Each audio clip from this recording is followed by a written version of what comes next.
It's highly possible that you sell a property, especially if the values have come down, and you now are going to have to owe more in taxes than you're even pulling out in equity on the deal. What is going on, guys? Welcome to today's episode of the Collecting Keys Real Estate Investing Podcast. Today is the Off Market Operator Show, and I am your host, Mike DeHaan, here with my co-host, Dan Austin and Dylan Cook. Ew. And on these particular episodes, we talk about real estate investing, business, and whatever else we feel like for the week. If it's your first time collecting keys, this is the show. We like to try and help you learn how to make massive income, not just passive income with your real estate business. So talk a lot about like making real money with real estate, not just like, I don't know, saving up and buying some boring single family that you sit on for 15 years and hopefully it goes up in value, but it might not. And you might get wrecked when a tenant comes in there and starts breeding capybaras in the living room. So learn about how to make enough money so you don't have to realistically stress about that because you're rich. And that's cooler than having a bunch of passive income anyway. Right on, guys. So I guess this one will be coming out, will be the first week of December. Past couple of episodes, we've had some discussions around Bitcoin, some crypto, some different things. There's been a little bit more, but that's not going to be the topic of the show today. But people are just riding on that train. Dylan, I know you posted something in our little Slack that Grant Cardone is now the ultimate shill master. Yeah, I mean, leaning into this as well. Take with Grant Cardone, as you wish, because he'll just do anything that will make him money. But he basically said like he was going to start a real estate / Bitcoin fund. Like think of something that has 100 million in real estate and 25 or 20 million in Bitcoin. And I tried to sign up or see what it was on his website, and there's really no information. I think he's just riding the wave of the recent price appreciation. But there was another guy on CNBC from New Market Capital, and he basically what they deemed battery finance. And the whole purpose of this is kind of the same thing where they plan on combining real estate and Bitcoin as collateral, where you might now have a 50% LTV on your building or your apartment building or a house. And then you just put up the other 25% or whatever it is, 100% to get it to that with Bitcoin. And the kicker here is that you have to hold it over at least the Bitcoin for 4 years. And the reason for that is that cycle that we've talked about in previous shows that we won't get into now. But I just think it's something that, just keep an eye on. I think the next 5 to 10 years will be interesting when you try to combine these really the combination of real estate, Bitcoin, hard assets into one product. Yeah. I freaking hated that clip that you sent of that, by the way. That is like mainstream news with the guy like shouting, like clarifying over and over again. It gave me like PTSD of like going to my grandparents' house as a kid where they always have Fox News on max volume for some reason. And he's like, so you're going to tell me I was like, Jesus Christ, can we turn this off? It was very animated. Yeah. And he seemed really dumb. He's asked the same question like 3 times in a row. He's like 3 times in a row, and the guy's like, yes. Yeah. Yes? Bro, it's because they're selling something, dude. It's like QVC, man. You got to get the guy excited. It's like Billy Mays, right? He's like, you're telling me that the ShamWow guy, that was different. Who's the is that the OxyClean guy? OxyClean. You're telling me I could shit my pants and clean it with one scoop of OxyClean. Yeah, everyone's like, man, his energy's crazy. And then sure enough, he was coked up on an airplane. That's why he needed OxyClean, dude. He just shit his pants all the time. Coming off that crack cocaine. Well, I don't know how I'm going to transition that, Dan. But anyway, we're getting towards... Speaking of shitting your pants, dude. We are transitioning towards the end of the year, which typically has, tax implications, whether you're a buyer or a seller, especially in real estate, you're a long-term landlord. And Mike, you sent us an interesting Reddit article that kind of goes in several different directions, but go ahead and give us a synopsis. Reddit article. Tell me you're not a Redditor. Tell me you're not a Redditor. Dude, Send me a nobody. Reddit. Yeah, thread. What is the right thing? What is this? The Huffington Post? Let's just all say it. Reddit's stupid. Nobody likes it except for Mike. Nah, dude, Reddit's a great platform. No, Reddit is okay. Reddit is as good as Google's AI for searching for factual information, which means it's not good. You got to be careful. No. One of the best analogies I've seen with Reddit is you realize how little most people on Reddit know when you are reading about a topic that you actually know a lot about. Right. That's so true, though. That's everything. Totally, dude. The same with like social media and everything else. But the thing that I do like about Reddit, though, is it's it is a long form discussion style of thing. So people do actually have detailed discussions in there that aren't like Facebook where it's everyone's grandma that's And involved it's is kind of just unfiltered like content, shouting. right? Like, It's on, yeah, yeah, okay, that makes sense. allegedly. I think there's bots and shit on that everywhere else. For But sure. anyways, so we wanted to go on this topic around kind of like tax implications and selling properties and a lot of different things that people are going to be exploring over the next year, especially the tax piece. Because you get into the end of the year, a lot of people try to do bonus depreciation. They're worrying about their taxes for the year, even though they haven't made that much money. And for some reason, that really just like lash on taxes. But from this post, when I shared it with these guys, this was earlier this week, and it had been around. Post had only been around for I don't know a couple hours at that point. But basically, the whole premise is this guy bought a property in 2020. His intention was to use it as a short-term rental, Airbnb, and then to use it as his own personal property for 50 to 70 days per year. And the basic numbers that he had was he bought it. What do you say? I didn't actually know he gives like the total numbers on it. But basically, as it went out, um, the with the basis, considering his tax depreciation and everything that he got into it and his money that he put into the property, he was going to be posting a $40,000 loss over 5 years.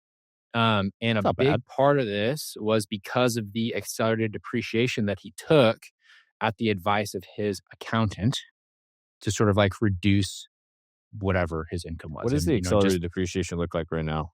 Just for the audience. It's 60% this year, if that's so what you're 60%, asking. I think. So you can take Yeah, up to 60% of the actual asset value and push that into 1 year for depreciation. Correct.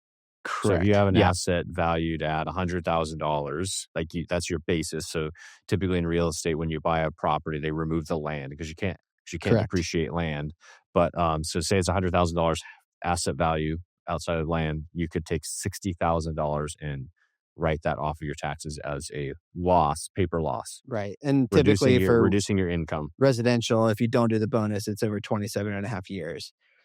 But because of the tax code, how it's currently written, who knows if that'll change or not. 60% in 2023 or 2024, 40% 2025, 20% 2026, and then it gets phased out. Okay, that was part of the Trump whatever Correct. tax. Yeah. Blah blah yeah, blah. That phased out over yeah. time.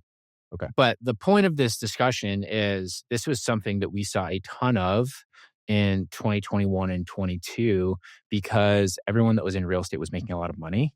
Mhm. And so in GoBundance and other groups that we're in, we saw this massive wave of these accountant, tax specialists, whatever, that would come out offering these services to do these cost aggregation studies, accelerated depreciation, all these different things, which was very Mhm. expensive too. I inquired with Yeah. one of the guys because I was My curious. And he wanted my like 12 grand. my guess is Um, that there was like a tax accountant guru that like sold a course Totally. like a Pace Morby-esque thing, and everybody's like, "Yeah, dude, you can make another 20 grand getting these guys to do this stuff." Probably a lot more than that, man. I Yeah. talked to one of the guys, literally wanted 12,000 Yeah. bucks Oh to yeah, do it per for our yeah whole yeah yeah per. portfolio. But it was like a huge amount of money. But the thing is, a lot of these people went through, did this, and now they're getting into future years and they're making significantly less money because real estate's harder. So Mhm. now they're looking to sell some of their properties because they want to recover the capital. They want to reallocate their equity into other things. But when you take this accelerated depreciation, you have to do, or any depreciation actually, you have to do a depreciation or recapture when you sell these properties. And if you took all the appreciation on like a multi-million dollar property and you now have to do this recapture, which is 25% of the Mhm. amount that you took, is that right? Yep. Yep. Um, that can be an insane amount of money that you're now having to pay on taxes to the point that it's highly possible that you sell a property, especially if the values have come down, and you now are going to have to owe more in taxes than you're even pulling out in equity on the deal, right?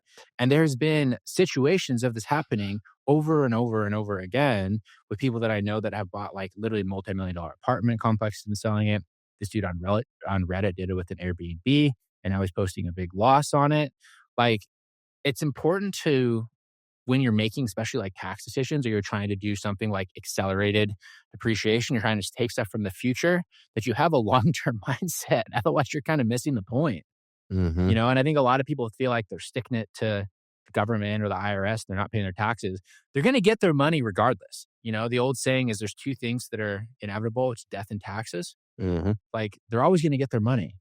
It's funny, Um, man. I was talking to a seller about a decent sized property, and he's older, owes it free and clear. And like one of the hangups was he doesn't want to pay the depreciation. And this is going to be like a $5 million asset. So keep that in mind. It's a hefty sum.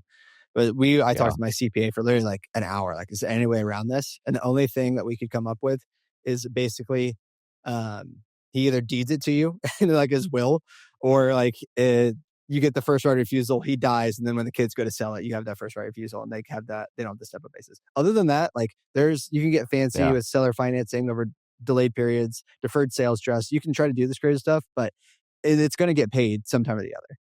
Yeah, someone's Totally. paying it. Someone's paying it unless the kids take it over, then they don't gotta worry about it, right? Because that's the idea is what do they say? You 1031 until you die, because then the cost basis for the step up or the step up cost basis is today's value.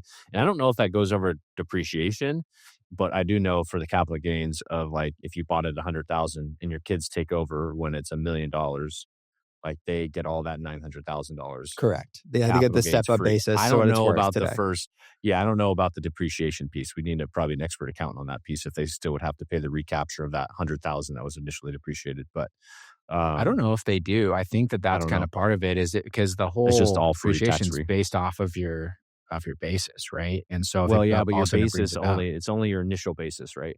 So if you paid $100,000 for this and you didn't add any capital gain or you didn't add any value through capital like investments to it, you just depreciate that first 100,000. Everything else is paid capital gains, right? At Mhm. 0, 15, or 20% depending on your tax bracket.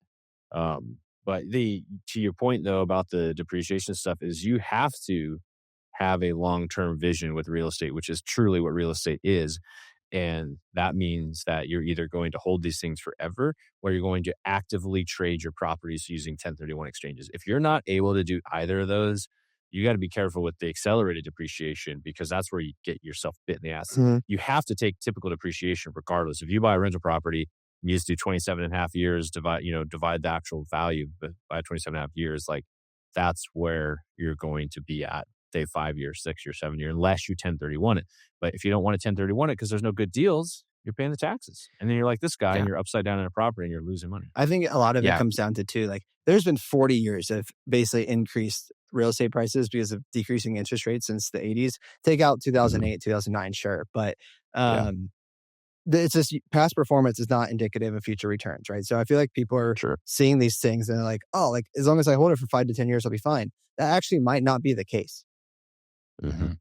Yeah, like that absolutely might not be, right? And it's important to understand that. I think the old sort of saying of just like buy real estate and wait is not necessarily true, right? And it's important to realize that. I think historically it's been true for people, but that's also because we've had a government that has been heavily leaning on the mortgage industry, right? Like it has been You everything that just we have have to gone wait a really towards long has time. encouraged that.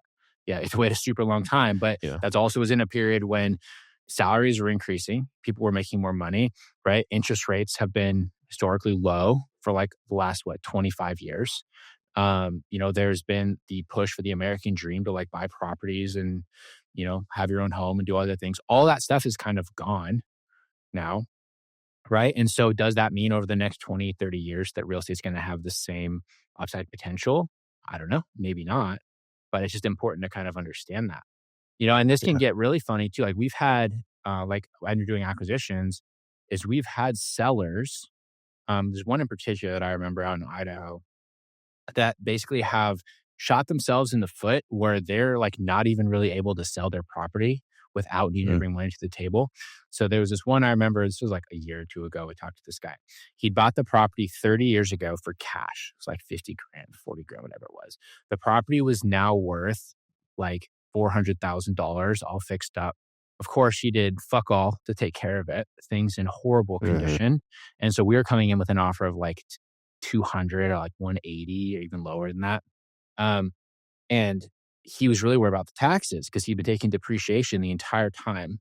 And so he had a massive gain, like a $350,000 gain or whatever it was. And he had depreciated this thing, like basically to the maximum extent. And he sent us like all the stuff from his account and everything else. And basically what we came down to is there was no way that he could actually like get anything out of this property without either needing to put money into it to fix it up and force it equity again or needing to like basically bring money to the table. Because the gap that he had there between the taxes he was going to be paying on his gain plus all the accelerated depreciation he'd taken, it was going to take all of his potential proceeds. He sold the Ugh. property. And there was like no way around it. Like we were beating our head against the wall. And ultimately I was like, I don't think we can buy this property for the price that we need. He probably still owns it because I don't Did he know novate that deal? how I would have gotten out of it. Maybe. I mean, and he could have walked away with like a little something, Yeah. but But then you're putting maybe money at risk in the rehab and not yeah, guaranteeing a result. yeah, exactly. Yeah. It was a really weird one. And, the thing that he was really upset about is he was like, my accountant was telling me that like, this is what I need to do. So I didn't pay taxes because he wanted to like keep getting his Medicare or Oh, whatever yeah. it was. That's another big And I'm thing, like, not pulling that thread Mhm. when talking to sellers is they can't show too much totally. income or they'll lose Social Yeah. Security and Medicare benefits. Yeah, that's a huge thing with seller finance deals. We're talking to one of our guys in Scale about that today, right? Is he has a deal that the guys want to sell on seller finance, but that's one of the big concerns is if he collects too much on a monthly basis or annual basis, he could lose his Medicare benefits, Right. right? Which is a very real problem. But I would say that can work in your benefit sometimes, but Yeah, because you not. can It depends on negotiate whatever's it the it's best just under interest. that Yeah. amount or whatever. And Well, you can Mhm. structure however you want. The problem is then they need to have an accountant on their end, which they should, but most accountants are honestly not well educated, so they could kill the deal, right? Totally, correct. dude. They're not that because if you think about it, what is like principal payback, versus what is interest versus what is capital gains, right? And so you could potentially structure this deal where if you understood his full tax position and their accountant could work with you, you could structure it so that, hey, you're going to get principal payback basically for your principal for the first X amount of years. And then we can switch over to interest, payments. And like you could definitely structure it to where it phased the money out to where they weren't actually ever going above that threshold. But the problem becomes is people listen to their accountant as if they are like the gods of all information. And honestly, we've had several accountants, Mike. I don't know if any of them know very much about everything we do, No way. Like, well, you're an anomaly when you're an active real estate investor, right? right? There's so like every accountant will understand super basic real estate, like you're collecting, Hmm. rent and there's like some costs associated. But when you're actively trading deals or you're accumulating real estate at a rapid rate, or you have active real estate income such as wholesaling or flipping combined with Uh-huh. passive holdings, it's really hard to find accountants who understand that. And there's Totally. so many of them that will tell you that they will. And then when you go and you're like, oh, well, I do this like 50 to 100 times a year. They're like, oh, shit. I work with people that do that like 5 times. Yeah, I right. didn't realize you had a whole business All they around know that. Yeah, is like, right. okay, the interest on your primary mortgage is deductible. That's it. But you can Exactly. get things nitty gritty as like the roof replacement is a capex item versus just like a door Mhm. replacement is a maintenance repair item. Those are taxed Mhm. differently, like on the write off too. Yeah. So like, Yeah, and so you having an active, like, accountant that understands that is helpful because there are certain rules that are your benefit, and you need to look at your complete tax liability for the year and for future years, and, like, actually say, like, "Am I gonna make more money in the future or less money in the future?" Like, there's definitely like, this year, I would say, would have been nice to take some capital gains that we had in previous years where we paid a shit ton more in tax, right? Because we have way higher incomes, and then the years actively where you just don't have as much income, that's when you should be taking your gains and taking your losses in the higher years. But you run into those situations all the time, and most people's accountants aren't cut into what they're doing or understand that. And like you could potentially write some stuff off as expenses if you know that year you're going to have a high income. Like, hey, I can break down any of these single expenses. I don't know if the threshold's like 30, if it's still 3,500 or not. Well, you could get separate invoices and you could take a big project and actually expense many pieces of it, only capitalize certain pieces of it, as opposed to capitalizing it all when you could have used the expenses to write down your income that year. yeah, no, exactly. And that's a good example. And you need an accountant too that's like is more of a planner, not just a fill in the blank kind of a guy. Because what if you had one of those years where you did take a bunch of bonus depreciation and it looks like you make, I don't know, 40 grand on the whole year? Well, let's say you have a traditional IRA account with a couple $100,000 in it and you want to convert it to a Roth. Well, you pay that on your income, right? So now Hmm. you're paying it on a lower tax bracket than you would have on a normal year. There's just so Yep. many levers that you can pull doing this kind of stuff. And you need someone who actually can think clearly and like really multi years ahead. Yeah. Yes. Yeah. Oh, I mean, the one thing that I always have that always sticks to my mind though with a lot of these conversations is real estate people in general tend to have this fixation without wanting to pay taxes, like specifically. I think maybe it's like ingrained in all of us from it being one of the 5 benefits of owning real estate that we learned years and years ago, whatever. But in reality, this is in that Hermosi podcast that you showed, Dylan. The amount of time that people spend trying to save on taxes, if instead they spent that time learning to make more money, they would probably come out net better, right? 100%. Spend like 3 months out of the year trying to like learn all this bullshit to save $30,000 to $50,000 on taxes. When instead, if they just focus on making more money, they would probably make $100,000. Well, just realize what is the benefit, what is the key, what is the number one benefit of this asset class for you? For some people, it is tax benefits. If you're a doctor making $700,000, $800,000 a year, and there's some way you can use the Airbnb loophole to save on, a couple $100,000 in taxes while you're still doing the most productive thing of your time, which is cutting people's knees open or whatever the hell you work on. Like, then yeah, sure.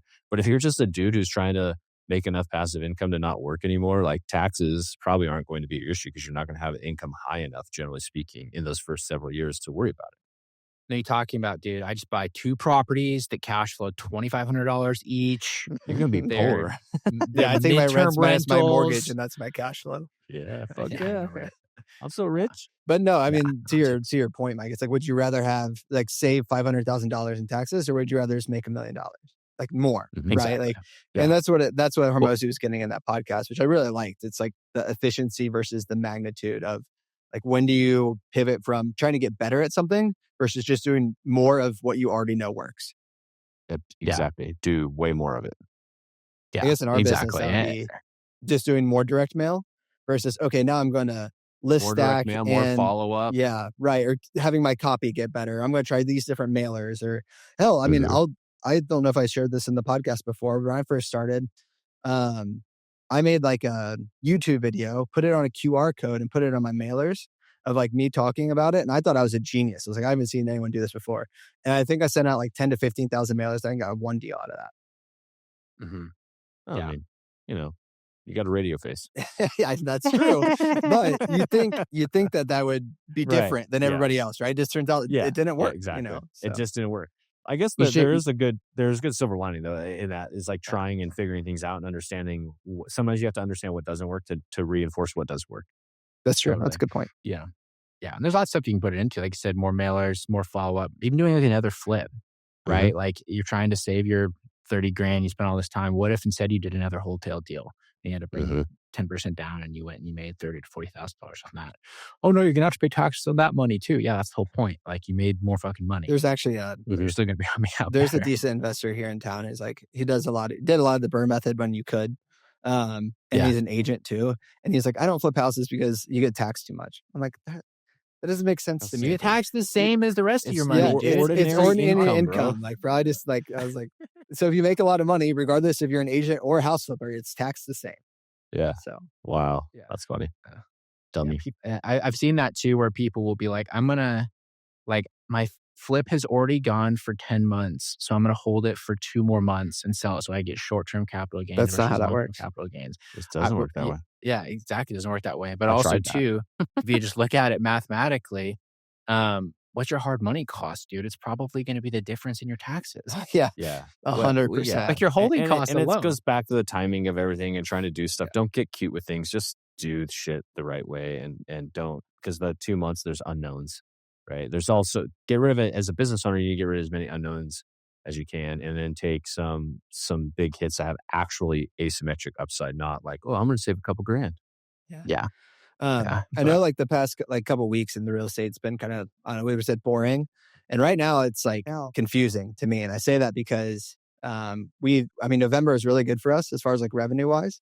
But at the same time, I have a flip that went live, like, let's say last Friday. I've had 1 showing and it's not overpriced. And then I have like 2 or 3 rentals out there right now that really aren't getting any applicants. So it's like investors, like for wholesale deals, are really hungry. They're like, give me my next deal. But kind of on the retail side, it's been slowing down a little bit for me. So I don't know if you guys have had any experience with that. Nope. I'm trying to think. I've had a rental. Probably it's been empty. It's been hard to fill. But Atlanta's traditionally been hard to fill, just because of its location. But nothing too crazy. like that. But I mean, I'm not surprised to hear that though, mostly because most people just can't afford anything right now, dude. Well, and I think, Dylan, Like, you're coming off and of a hot market. Dude, Mike and I have been feeling yeah, this for a while. I feel like where you're at is been a better market the last 12 months than it had. We're just kind of used to like slow grindy, making money here and there, and you got to underwrite deals a little bit better. Buyers are being kind of skittish, Uh-huh. but I mean, we're still able to make money. It's just everything had to readjust. Yeah. There's we have longer days on markets. Like we're looking at like we're plan for 60 days. You know what I mean? Right. So that really goes into your underwriting of longer holding costs, Mhm, maybe higher mhm. rehab Yep, costs, and or giving up more concessions on the back end. Right. yep, Like, yep. and the thing about the flip I just listed, luckily, if it's sold at the price that we had now, it'd still be a $50,000 profit. Right. So we have plenty of Sure. room to go down. But if you're Yep. trying to squeeze out those $15,000, $20,000 deals, like that's where things could go downhill for you pretty quick. totally. Well, I Yep. mean, I think that's always kind of been something that we've talked about, but now more than ever, it's just important that you actually have realistic underwriting on your deals and you do account for things that can go sideways. Mhm. Whereas most of the people that got bit by that, they've left, right? I think most people that are still playing the game, they understand it at this point, but it can be easy when you're in kind of like a dry spell, like a lot of people have been over the last couple months, to try and like convince yourself that deals are good or that Mhm. they're going to be better than they realistically are because you have this desperation that you like need to do a deal. Uh-huh. Yep. But that's why it's so important to be analytical when you're looking at these and to understand the true downside risks that you have on some of these Didn't you guys properties. just buy a flip? We We did. did. Yeah. How's it Yeah. look Yeah. on And it's a paper on the front end? So good. I think no, it looks like a basic flip. So I think we're underwriting at 60,000 margin. We feel really good at 40K profit, but 60K is the upside. I'm thinking closer to 50 realistically as we look at things and things pop up. But the way we looked at it was we can't really lose on the price point. We paid like 160, ARV 335, and we have the exact same house right across the street as a comp, like literally the same Nice. floor plan, just flipped by a really, you know, I would say below average flipping like quality. Sure. And so if we just come in with our standard quality, we do a good job, we should be okay. And both neighbors, like like all the houses in the neighborhood are green grass, like it's a good neighborhood. It's got the good neighborhood going for it. It's got all these things going for it. We have ideally, unless something pops up, our construction budget's just dialed in as of yesterday. So we feel good about it. And we have 60K all the way down to zero. Right. Right. So you have if we're off by 60K on a $330,000 house, like we're in trouble. Yeah. And so like, Well, also here's go ahead. a benefit that we have too, just to be transparent on this, is we bought it with our own cash. Oh, there. So we do There you not go. have lending on Yeah. this deal. There you go. So So your that holding gives us costs are a more lot lower. room. Correct. Totally. And Yeah. that's, I guess, what I'm hinting at is like historically, I've been probably more aggressive where I'd be either flipping or wholesaling a house because in my market, like Dan alluded to, I have more potential for upside, right? If I was going to make 15 or 20, I had the chance to make 30 because of how hot the market was, people giving up concessions, et cetera. Now it's almost like the opposite of that. I'm more likely to Yeah. wholesale a deal than wholesale it and take title versus do the flip because of the changing market environment.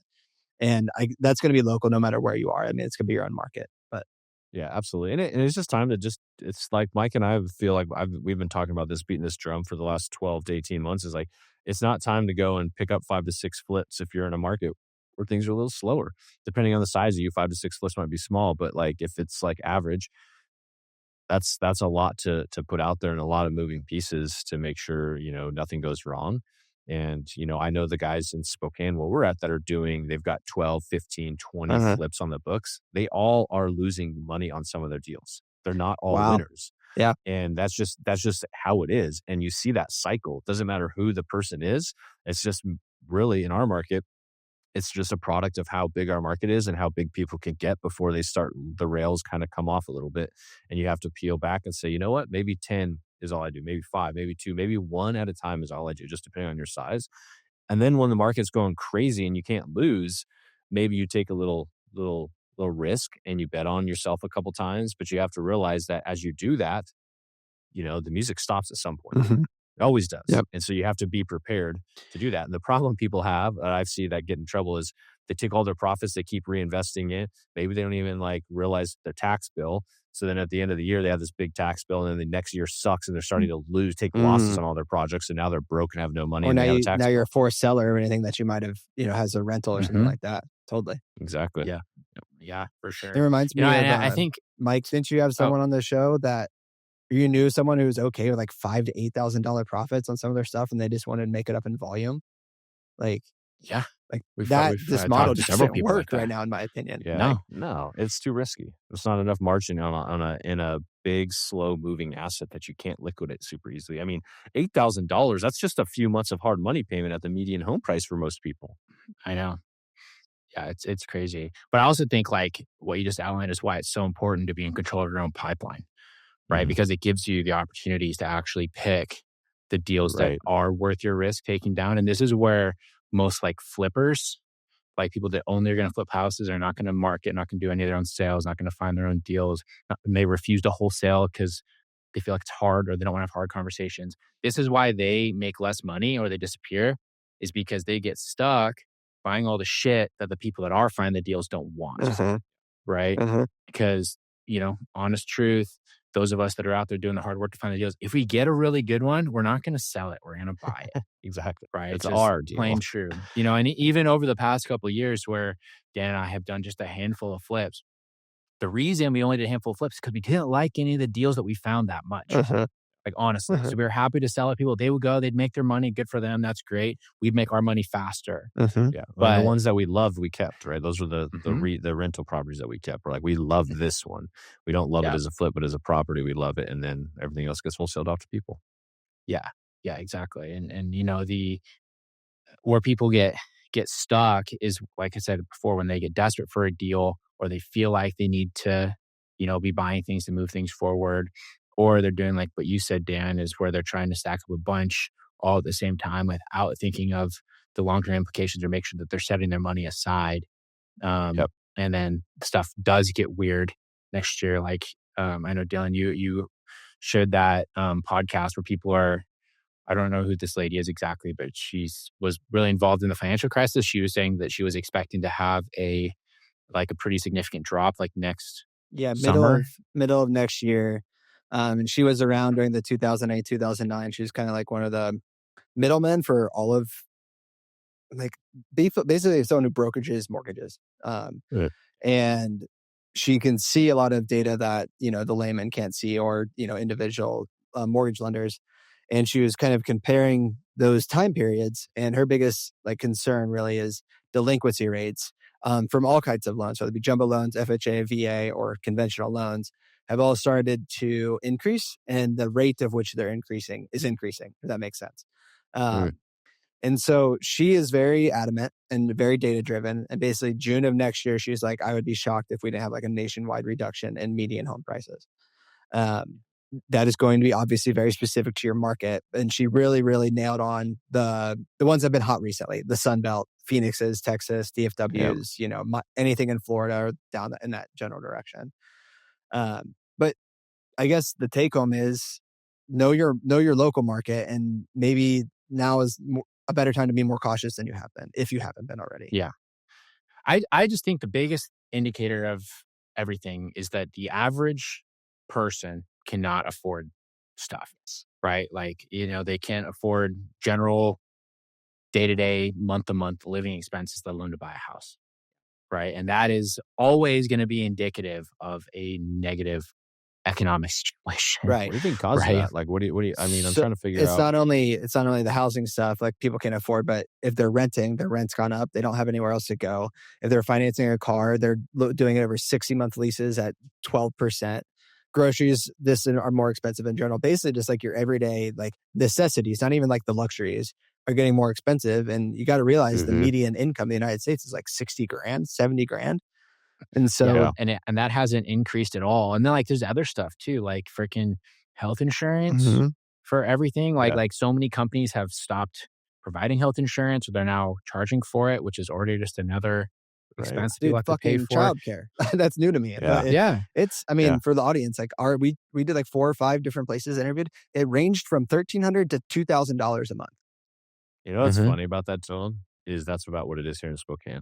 Oh, what the And hell? This is supposed to be our cost cheaper. of living is probably well, that's what I was saying is, like, there's certain things that just don't adjust based on market, right?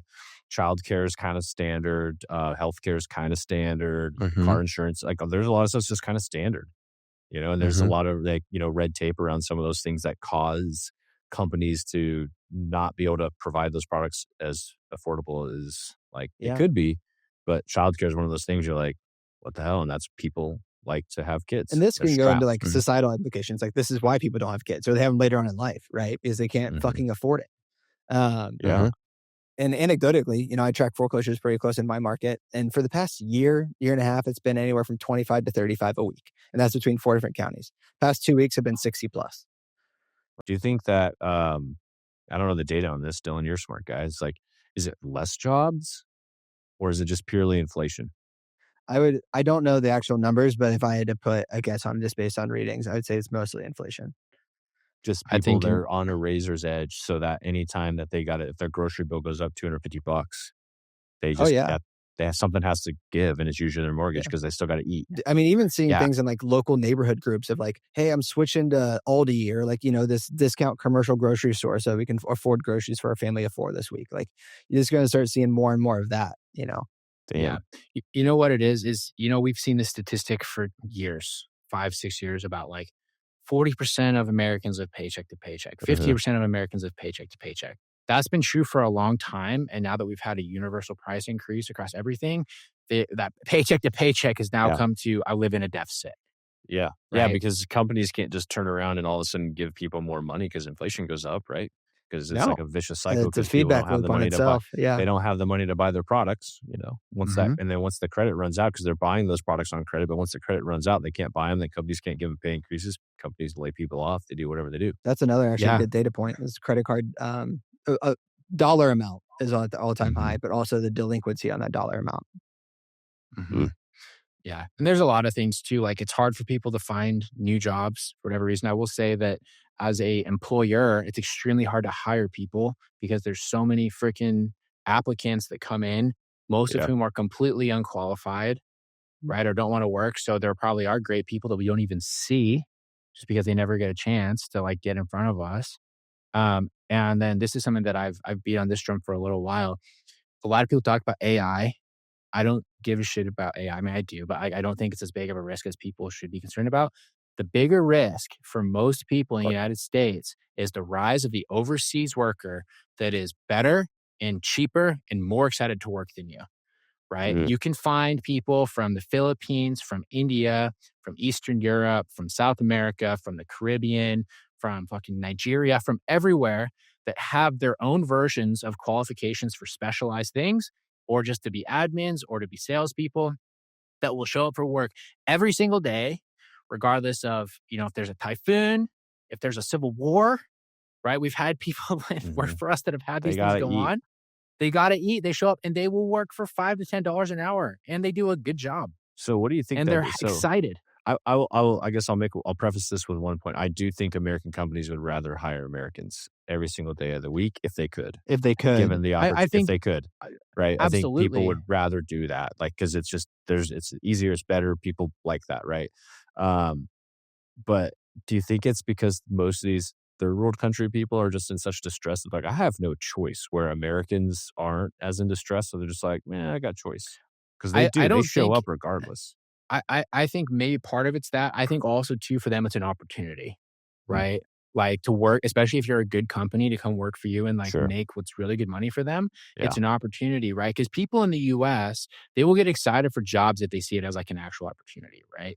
Of Like course. Yeah. if they have an opportunity to go and make $200,000 a year working for some company, those people are generally going to stick with that more because they make so much money. And it's like they understand it will be hard to repeat that. I Yeah. think it's the same thing from these foreign workers, but just relatively, it is significantly less for us than it is for them. Yeah.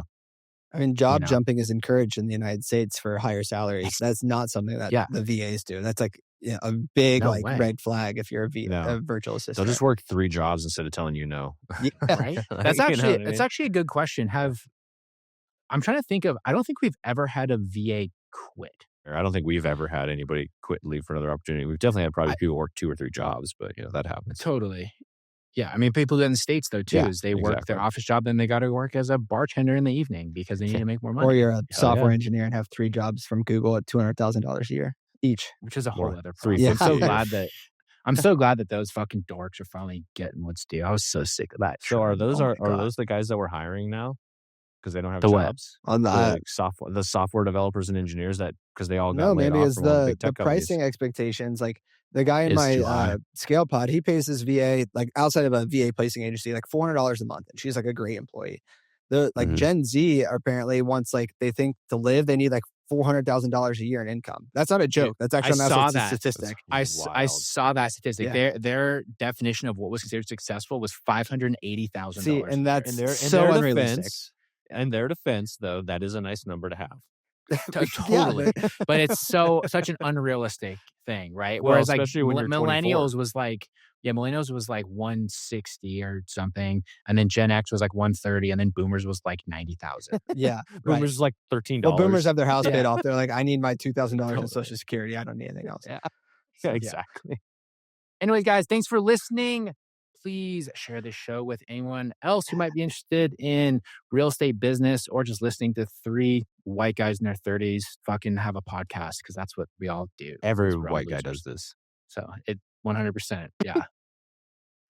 Side note, I went to this stand-up comedian on Friday, and she was talking about basically dudes that have podcasts. Oh, And the God, like I little bet you were just imitation sitting there that like, she did, yes. the little imitation that she did, I was like, damn, we suck. Like the joke is so accurate, and we are a bunch of losers. Yeah. But anyways, But all right, people guys. listen to Well, thanks us. for listening, everybody. We'll talk to you guys next week. See ya. See ya.